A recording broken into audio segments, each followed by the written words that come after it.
1977, Homer Page and Judy Dixon launched the Center for People with Disabilities.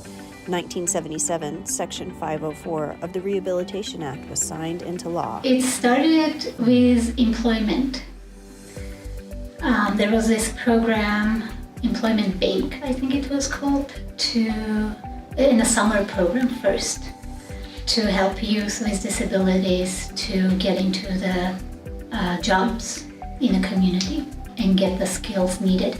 So that was the origin and the first program that Homer Page and Judy Dixon started. And the center was initially founded in 1977 at a location at 1136 Alpine, in a very small office. They had one desk and one phone. They decided to open the Boulder County Center for People with Disabilities and make sure that not only employment services are provided, but also systemic changes are part of the parallel work. So not only services, but also systems advocacy. And with the systems advocacy and employment, then the peer support and skills training were added. And so it kind of gradually and naturally started providing the core services that are now mandated core services for all centers for independent living. 1985, CPWD launches A Step Ahead, a program that provides support and life skills training to survivors of traumatic brain injuries.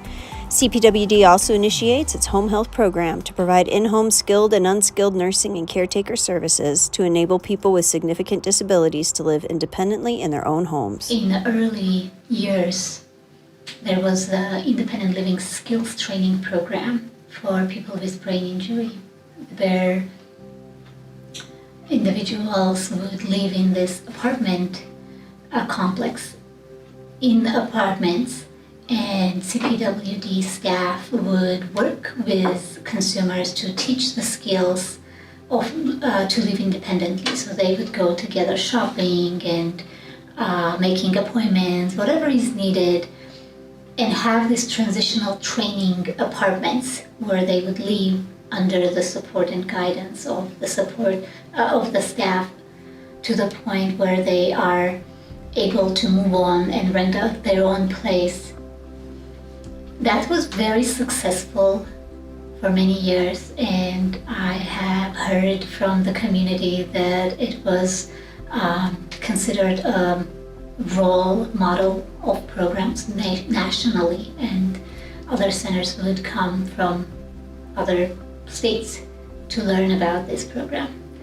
When I came to Boulder in 1985, I was in their independent living program that they had to gain independent living skills training, because I'd never lived on my own before. I lived in the apartment for 8 months, did the group activities that the program did, and basically learned to live on my own. And now, like I said, I've been on my own that 38 years.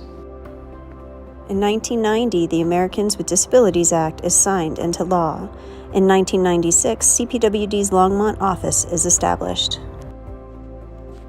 On July 26, 1990, President George Bush signed the Americans with Disabilities Act into law. The ADA is divided into 5 titles that relate to different areas of public life. The ADA is a civil rights law that prohibits discrimination against individuals with disabilities in all areas of public life, including jobs, schools, transportation, and all public and private places open to the general public. This historic act changed the landscape for people with disabilities everywhere. Around that time, CPWD also launched the Beyond Vision program. This program provides specific services for people with visual impairment or who are blind. In 2000, CPWD starts a subsidized housing program to support people living with disabilities to live independently. In 2011, CPWD opens its North Metro office, expanding service area.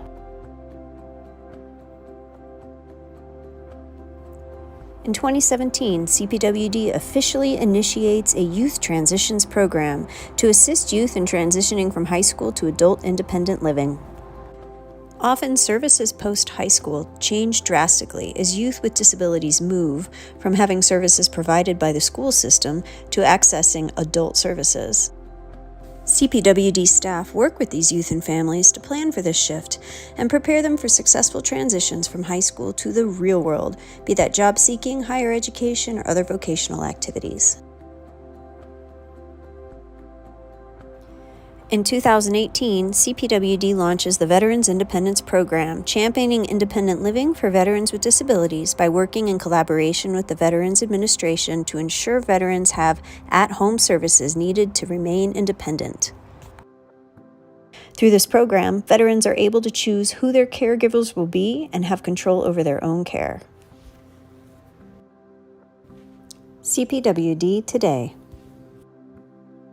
Where I think CPWD's strength is, and this was from the very beginning when Homer Page and Judy Dixon started, is that they believed that services for people with disabilities must have strong foundation in believing in people with disabilities and having the strong commitment to independence and autonomy and choices for people with disabilities.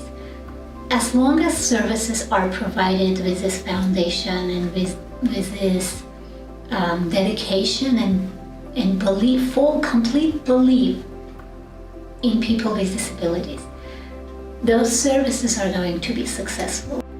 What do you think your life would look like if you didn't have CPWD? Like the first services you started with going through the program and now as an employer? I would be in a nursing home. My father told me that 18 years ago. Had I not gone through the program, I could have gone to a nursing home because I didn't have those skills. And where would I have ended up without him? Should something have happened, which he did pass in 2004. But I came through and went through in 1985 through this, and so I gained all those skills before CPWD has expanded from the small office in Boulder to now serving more than 10 counties in the Denver metro area.